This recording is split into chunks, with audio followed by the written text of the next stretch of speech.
Sagunging dumadi rahayu. Salam waspada untuk semua makhluk yang ada di alam semesta, khususnya di negeri kita Nusantara tercinta ini. Alhamdulillah, pada malam hari ini kita senantiasa masih diberi daya kekuatan oleh Allah yang Maha Kuasa, sehingga pada malam hari ini kita masih diberi kesehatan dan kita masih bisa berkumpul untuk mendengarkan wejangan-wejangan yang disampaikan oleh Pak D. Toko. Untuk menyingkat waktu, sumangga Pak D, waktu dan tempat saya aturkan Pak D. Salame wis disapake moyo kudu ya. Nggih. Dadi sadurunge lakoni jenenge dikir bareng-bareng utawa patrap. Iki gawe jangan iki carane nggih penghangat swasana kudu ya. Nggih, Pak D. Dadi Gusti Allah kuwi nurunake sing jenenge kitab marang utusane. Kitabe ana pira dibagi kaya. Oh, nggih, Pak D. Lah, salam sudah saya sampaikan di awal pembicaraan ini tadi. Nah, kita ini sebelum melakukan zikir patra bersama-sama, terlebih dahulu diadakan wejangan oleh Pak D. Toko dulu untuk memanaskan suasana itu ya Pak D. Nah, ini Pak D. Toko bertanya, Gusti Allah itu istilahnya tuh menurunkan kitab kepada utusannya itu apa saja? Kitab firman Gusti Allah, kitab suci kudu ya. Kitab sucinya dari Allah itu diturunkan kepada utusannya itu apa saja kitab sucinya Pak Marsono? Monggo. Ini kitab basah sama kitab kering ya. Ya, padute kitab basah kalian kitab kering menawi mitra agama niku dalam kitab Taurat, Zabur, Injil, Quran ya. Padute nggih sami nek napa kitab sesuai agama niku wonten kitab Taurat, Zabur, Injil lan Al-Qur'an. Tapi nek di samping kitab yang tertulis niku wonten kitab yang tidak tertulis, kitab kering napa kalian kitab basah niku. Sekolah kuwi kudu ya. Bahasa Arabe kaya apa? Kadang-kadang terus sih ya. Pripun Pak D? Bahasa Arabe apa kuwi? Quran Qadim Pak D. Qadim. Terus Sing napa Pak D? akan loro kitabe sing bahasa karo kene iki apa? Tersirat kali tersirat Tersurat kali tersirat Pak D. Ya, karo kudu ya. Nggih.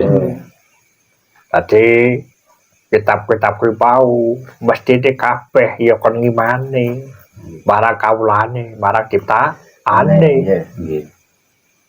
Diturunake menurut mane kalau menurut pengikute kudu ya. Nggih Pak D. Kamangka kuwi kabeh firman Gusti Allah. Di barang saiki kok dadi kandha Quran. Kamangka kuwi sing diimani ya wahyu kalame Gusti Allah. Gusti Allah kudu ya. Iya, Pak D. Sebagi kudu ya. Nggih Pak D. Nah tadi Pak D Toko bertanya kitab firman Allah itu apa saja yang diturunkan kepada utusannya itu. Kalau secara syariat itu ada kitab Al-Quran, kitab Injil, kitab Zabur, kitab Taurat gitu ya Pak D. Kalau secara istilahnya itu sisi yang lain itu ada kitab basah dan kitab kering tersirat ataupun yang tersurat gitu Pak D. Sing istilah Arabe sing al-maksurat barang ngoten niku to Pak D. Ngoten niku Pak D. Lah kitab-kitab itu memang diturunkan oleh Allah kepada utusannya itu menurut waktu dan pengikutnya masing-masing Pak D. Tapi sampai sekarang ini kenapa kok kitab itu yang seharusnya diimani kok sekarang itu malah gontok-gontokan ya Pak D? Berkapa kuwi berkodurung tuwuh jenenge kesadaran. Ade. Dadi beda-beda. Karena ada sebutan kitab suci sing terakhir kuwi sing jenenge Al-Qur'an. Kuwi kitab sing sampurna. Akhirnya nganggep liyane ora sampurna. Padahal ya ciptaane Gusti kang Maha Sampurna kuwi ya. Kenapa kok masih gontok-gontokan seperti itu? Karena mereka-mereka itu orang-orang itu belum tumbuh kesadarannya, Pak De. Karena belum tumbuh kesadaran bahwa semua kitab-kitab suci itu memang berasal dari Allah yang Maha Kuasa gitu, Pak De. Lah, di samping itu juga menganggap kitab yang terakhir, kitab Al-Quran ini adalah kitab yang sempurna, Pak De. Kitab penyempurna dari kitab-kitab yang lain gitu ya, Pak De. Padahal kitab yang lainnya selain Al-Quran itu juga diturunkan oleh Allah yang Maha Sempurna juga, Pak De. Banyak nek ketika hal kaya mengkono kuwi apa sikape dibangkir ya. Oh nggih, Pak De. Lah kalau sudah mengetahui keadaan seperti itu, sikap kita itu harus bagaimana? Monggo Kang Kusumo. Ya, angsale melajari sinau nggih ampun setengah-setengah ngoten ya. Iku kan manawi Islam, Al-Quran itu kan ada syariat, thariqah, hakikat, makrifat. Tapi kata-katanya kan boten komplit sekawan-sekawane, jadi sing dados congkran itu kan boten katam sekawan-sekawane nembe 1 2 nomor 3 sekawane boten dipelajari ngoten ya. Ya, padute Kuat. Pangapunten saged kula ya. Menawi kitab niku nggih kirang langkung kados tak masono kula nggih kula nambe sedhik mboten. Kitab niku nggih wonten kalih nggih kitab telas, kitab garing niku nggih saged dipun santingaken saged dipun napa niku nggih istilahnya mboten bedakaken nggih niki nggih kitab dalam kitab luar nggih sami kaliyan kitab-kitab agama niku nggih kedah nggih saged disandingke ngoten. Adosi perbedaan itu jelas benten wong beda masang. padute Niku sikape nggih tepo slira mawon, bertenggang rasa ngoten mawon. ya baya tambahi. Lihat tadi kan menyinggung kesadarannya, Pak De. Sikap kita itu harus bagaimana, kita harus benar-benar sadar, Pak De, bahwa keempat kitab itu memang diturunkan oleh Allah yang Maha Sempurna, Pak De. Jadi walaupun berbeda-beda itu memang beda masanya, beda pengikutnya juga ya, Pak De. Tapi kita itu juga harus mengimaninya, Pak De, tidak boleh membeda-bedakan, Pak De. Ngono kuwi ya. Iya, Pak De. Dadi kabeh kuwi iso dibuka kesadarane. Kuwi bakal ngerti kasampurnane kitab-kitab sing diturunake sing kuwasa marang umat kuwi dene panuntun diteruke nek agama kuwi ngatur para menungsane sing tumindak rusak langane. Oh iya ngono ya. Iya, Pak De. Lah jadi kalau sudah dibuka kesadarannya itu nanti akan tahu kesempurnaan daripada kitab-kitab itu gitu ya, Pak De. Karena kitab-kitab itu diturunkan oleh Yang Maha Kuasa untuk mengatur manusia yang rusak. Gitu ya, Pak De. Makanya aku pernah ngomong sejenenge agama Islam kuwi disebut agama sampurna. Kuwi maknane dudu agama KTP. Ananging piye anggone iso memahami sakabehane firmane Gusti Allah. Dadi senajan agamane apa wae nek kuwi go trima KTP wis ora sampurna ketemu Gustine, berarti ya ora iso disebut jeneng Islam. Kalau Islam kuwi jenenge selamat ya. Iya, Pak De. Lah di sini Islam itu adalah agama yang sempurna, bukan berarti itu memang bukan agama secara KTP gitu ya, Pak De. Maksudnya ngoten to, Pak De? Agama yang sempurna itu adalah istilahnya itu agama yang bisa mengimani semua firman-firman Allah yang sudah diturunkan kepada utusannya gitu, Pak De. Lah nanti kalau sudah mengimani semuanya itu nanti kita bisa menjalani Islam dengan sempurna, Pak De. Maksudnya sempurna itu kita itu nanti bisa sowan kepada Yang Maha Kuasa dengan selamat dan sempurna, Pak De. Jadi bukan seperti Islam yang KTP itu, Pak De.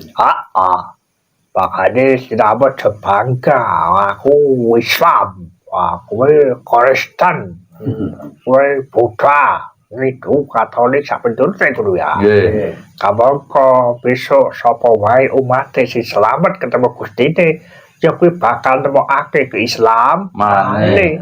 miturut agamane dhewe kudu ya. Iya, Pak De. Makanya kita semua itu jangan bangga bahwa kita itu Islam gitu ya Pak De. Istilahnya itu dengan mengesampingkan agama-agama yang lain gitu Pak De, Kristen, Katolik, Hindu, Buddha, Konghucu dan yang lain sebagainya gitu ya Pak De. Besok kalau orang yang bisa sowan kepada Gustinya dengan selamat dan sempurna, itulah orang yang menemukan keislamannya gitu ya Pak De, sesuai dengan agama yang dianutnya masing-masing Pak De. Bangga kena, fanatik kena, nek miturut gimana kepercayaane dhewe aja kabeh kebanggaane lan carane apa kuwi mau kebanggaane karo Agama liya mengesampingkan Pak De. maknane oleh bangga, oleh fanatik ning aja ngampe nyalahake marang liyane kuwi ya. Iya, Pak De. Lah kita itu sebenarnya boleh bangga, boleh fanatik, tapi hanya untuk kepercayaan kita sendiri saja. Tapi jangan sampai keluar, maksudnya fanatik dengan menyalahkan yang lainnya gitu Pak De. Kenapa sejarah umpat menungso kawula titasamata ning kalamaya padha iki oleh wahyune lan hidayahe saka pangerane utawa sing saiki sinebut ilham kuwi kabeh wis diatur Gusti ya Allah. Secarane wis turun temurun saka leluhur kudu ya. Iya Pak De. Lah yang namanya manusia titah sawantah itu kalau istilahnya itu mendapatkan wahyu ataupun bisa dikatakan mendapatkan ilham dari Gusti Allah yang Maha Kuasa, itu sudah diatur oleh yang Maha Kuasa Pak De. Makanya disebut kuwi agama kuwi ahli diturunane leluhur. Alane moyo wong tuane kok Kristen mesti anak ya melu Kristen. Adek semua kuwi Islam mesti ya melu Islam wis jenenge agama turunan. Saking cerdase menungso saiki ora sono nampa. Akhire pengine beda karo leluhure karo keluargane. Akhire dadi penjarangan wis ora diakui keluargane mergo pindah agamane kuwi ya. Nah sebenarnya agama itu kan agama turunan, seperti contohnya Moyo itu contohnya orang tuanya Kristen, itu nanti anaknya otomatis Kristen. Kang Kusuma orang tuanya Islam, otomatis anaknya ikut agama Islam gitu ya Pak De. Jadi sebenarnya agama kita itu agama turunan dari leluhur gitu Pak De. Tapi saking karena cerdasnya orang sekarang itu tidak mengakuinya Pak De. Jadi istilahnya itu sudah menganggap orang yang di luar agama kita itu sudah tidak dianggap lagi Pak De, bahkan bisa menjadi bencerangan congkrah Pak De. Makanya nek boyo kok Kristen dilalai rabi oleh muslimah kudu ya. Aku lagi mamah karo keluargane kudu ya. Aku pindah agama kowe ora tak akui ning keluargaku. Corek lah ngono kudu ya. Karena podo ora kadane. Nggih Pak De, mesti Pak De. Zaman sakniki ngoten iki Pak De. Ana kuwi kudu ya. Nggih Pak De. Nah, contohnya Moyo itu agamanya Kristen, itu mau nikah dengan muslimah, orang Islam Pak De. Nah itu nanti oleh keluarganya pasti Pak De, dikatakan, loh kalau kamu ingin menikah dengan orang di luar agama kita, saya coret dari keluarga kita. Iya beda kalau kuat, kalau semua kalau kaji itu kok Islam, oleh bojone dilalai Nasrani, Kristen, beda. Mesti ya diarani si jenenge, kuwi arep metu saka Islam. Coret ngono kasarane ngono. Begitu juga dengan yang ngaji Kang Kusuma yang beragama Islam mau nikah mendapatkan orang Nasrani, lah itu pasti keluarganya sudah mengatakan, kamu mau keluar dari Islam mendapat istri yang Islam, saya coret dari keluarga. Kejaba duwane wong tuwa sing wicaksana iso ngerti papan panggonane lan lenggeng ngono kuwi ya. Nggih Pak De. Lah kecuali mempunyai orang tua yang bijaksana, yang tahu papan tempatnya dan nglengganaani Pak. Nek menungso kuwi imane kuat, dadi wong tuane kuwi mesti ya bakal wicaksana akhire. Ngerti anakku jebule nampa hidayah nang Islam, ya wis ora apa-apa. Anakku ben muslim, aku jek melu Nasrani kasarane ngono kuwi lho ya. Nggih Pak. Ora beda kok sejarah Siliwangi. Anak-anake kabeh ngrasuki Islam. Nggih. Ning Siliwangi isih ngugemi agama leluhur ya. Nggih Pak. Lah kalau istilahnya itu kuat imannya orang tua, maka orang tua itu akan bijaksana sekali terhadap anaknya Pak. Oh, contohnya anaknya itu istilahnya itu mendapat hidayah dari Allah untuk memeluk agama Islam gitu ya Pak. Ya dibiarkan untuk menjalaninya Pak. Tapi orang tuanya itu tetap pada pendiriannya sendiri Pak. Nah, contohnya itu Prabu Siliwangi itu anak-anaknya itu kan memeluk agama Islam semua Pak. Tapi Prabu Siliwangi itu kan bijaksana dibiarkan dan Prabu Siliwangi tetap memeluk agama leluhurnya Pak. Makanya istilahnya menungso kaki lah ana bahasane ana murtad kan apa ku sijine Murtad Pak. sijine nek murtad ki lak metu ngono ya. Nggih. Nek sebelah apa jenenge Walah. ngalap ngono ya. Mualaf Pak. Kuwi lak ana bahasa ngono kuwi ngono ya. Enten Pak. Dadi kuwi bahasane menungso yen metu saka agamane disebut Murtad. nek mlebu ning agama liya disebut Mualaf. ngalap ngono ya. Iya Pak. Makanya saat-saat sekarang ini kan ada dua istilah yaitu murtad dan mu'alaf Pak. Kalau murtad itu orang yang keluar dari agamanya, kalau mu'alaf itu orang yang baru masuk di agama itu Pak. Ya, kaboko kowe kabeh wis tak sebutake wong nek wis nampa kasadarane kuwi mesti ngerti babagan hidayah dhewe. Anake gane wis saiki iki akeh sing durung sadar tekan kono. Akhire menungso siji lan sijine kuwi anane akhire sing ditonton kuwi perbedaane sing ora ndadekake rahmat menurut pangerane, yen ndadekake permusuhane kuwi ya. Makanya kalau orang itu sudah terbuka kesadarannya itu akan mengetahui hidayahnya sendiri-sendiri gitu ya Pak. Tentu Pak. Terus napa Pak? Hidayah wis kasadarane. Mestine lah yo ngerti nglenggani ya salahne kudu Oh nggih Pak.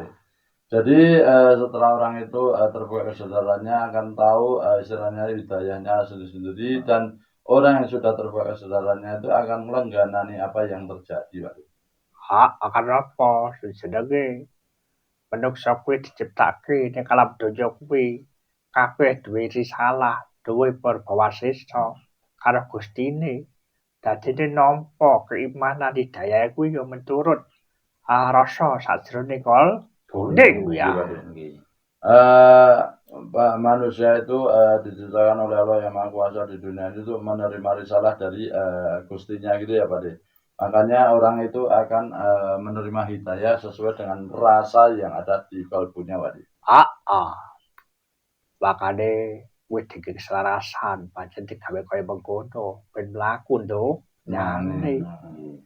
Karena napa nek ora digawe kaya mengkono ning pangerane wis mesti kukut Nggih Pak. Makanya itu semua dibuat keselarasan biar supaya berjalan di dunianya ini ya Pak. Kalau tidak dibuat seperti itu maka akan kukut Pak. Jaga dunianya ini Pak.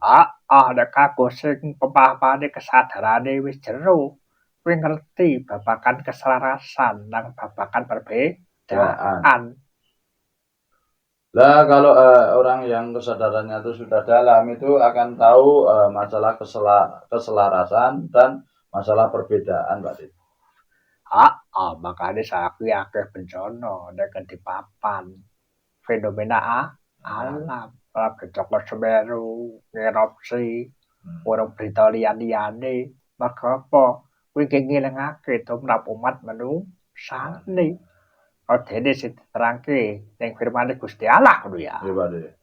Makanya sekarang itu banyak terjadi bencana alam, fenomena alam yang terjadi Pak Di, seperti Gunung Semeru yang erupsi itu adalah untuk menyadarkan para manusianya itu tadi Pak Di.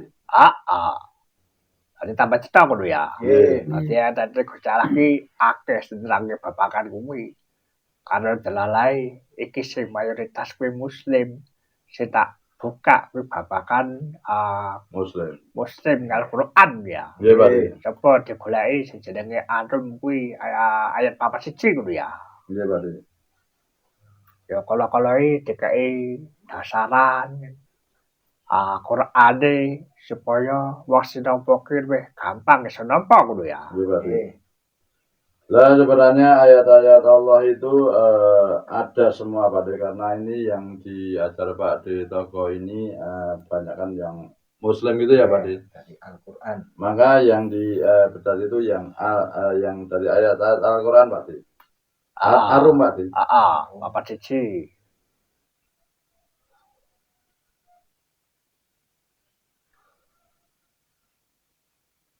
Dibahas Pak De. Bismillahirrahmanirrahim. Zaharal fasadu fil barri wal bahri bima kasabat aidin nasi liyudhiqahum ba'dalladzi amilu la'allahum yarji'un. Apa kuwi artine? Artinya telah tampak kerusakan di darat dan di laut disebabkan perbuatan tangan manusia. Melalui hal itu Allah membuat mereka merasakan sebagian dari akibat perbuatan mereka agar mereka kembali ke jalan yang benar Pak Di. Nah, kita ngono ya. Nggih Pak Di. Kenapa kok kedadian fenomena Alam. Tapi nek Jawa kuwi iso diterangake. Oh, sebenarnya kuwi ngerepsi jeblok. Iki terus carane yang semare wis nabuh gong kasarane ngono kuwi ya. Nggih Pak Di. Iki wis dikei singgal ngono ya. Nggih. Ana meneh sing kandhakake iki Mamadi arep jemedul kasarane ngono kuwi ya. Nggih Pak Di. Lah dalam surah Ar-Rum ayat 41 itu sudah sangat jelas dijelaskan, tapi kalau orang Jawa itu bisa mengatakan ya Pak De, oh Semar itu jeblok itu yang Semar sudah nabuh gong gitu ya Pak De. Ada juga yang mengatakan oh itu Semeru jeblok itu Imam Mahdi sudah mau keluar gitu ya Pak De. Kasarane ngono ya. Iki aku ra kok nyalahke ora pemahaman Jawa kuwi terus carane paketane nek kono. Dene cetakake karo kawulane, karo tae. Wong aran jeneng kuwi ya saka sing kuwasa. Wong iso tuwuh pikiran lan rasa, iso nyebut sing jenenge jeneng kuwi ora sing dayane sing nyipati. Sing kuwasa ya ora bakal ketemu sesebutane kuwi ya. Lah pada tokoh ini juga tidak menyalahkan lah apa yang sampai orang-orang Jawa seperti itu juga istilahnya itu tuh dari yang Maha Kuasa ya Pak. Karena apa? Adanya nama-namanya itu kita menyebutnya pasti didayani, disifati dan digerakkan oleh yang Maha Kuasa juga Pak. Contohnya kasarane moyo kuwi diangkat dadi sesepuh paranormal Nusantara. Iki yang semansu kudu jeblok iki. Kita dadi jamane arepku kiamat ya. Nggih Pak. Hati-hati ngono ya. Nek duwe barang ditoli lah ngono. Nggih Pak.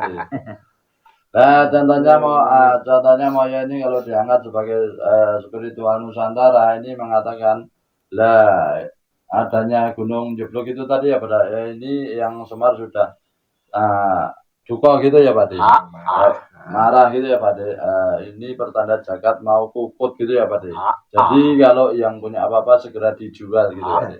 Duwe lembah, duwe mobil, duwe kendaraan, sapa kaki-kaki didol wong jamane arepku. Kok tadi duit kayak apa ngono ya.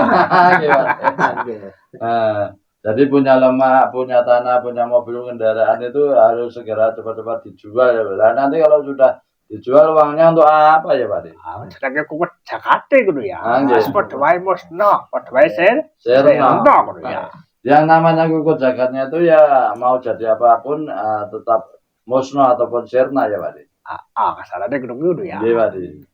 Kaboko ayate kuwi wis cetha penerangane ngono ya. Nggih, Pakde. Kerusakane kuwi pagaweane Nungso. Makane kudu ana pendoa alam sebagian tugase dani lan ndongakake Alam. alame ngono ya. Nggih, Pakde. Padahal pada ayat terutama di surah Ar-Rahman 41 itu sudah jelas bahwa yang membuat kerusakan itu adalah manusia gitu ya Pak D. Makanya biar supaya seimbang harus ada manusia-manusia pendoa yang khusus untuk dandani atau mendoakan alam semesta Pak D. Tak kira cukup sampe wae. Iki kok ndak tak tambah ilmune. Iki wis tanda-tandane kaya wis mulai ngeror kuwi ya. Kawan kok sing nerjemahake wis tambah koplak ngono ya. Tambah Pak D. Nggih Pak D. Ngono ya. Nggih. Dan demikianlah wacan-wacangan yang disampaikan oleh Pak D Teguh pada malam hari ini. Nanti kalau ditambah panjang, nanti penerjemahnya akan error Pak D. Tanda-tandanya juga sudah ada Pak D. Semoga apa yang sudah disampaikan Pak D Teguh pada malam hari ini bisa bermanfaat dan menjadi pencerahan untuk kita semua. Amin. Amin. Cukup sekian dulu, besok bisa disambung di lain waktu dan kesempatan. Sagung entumati rahayu. Rahayu.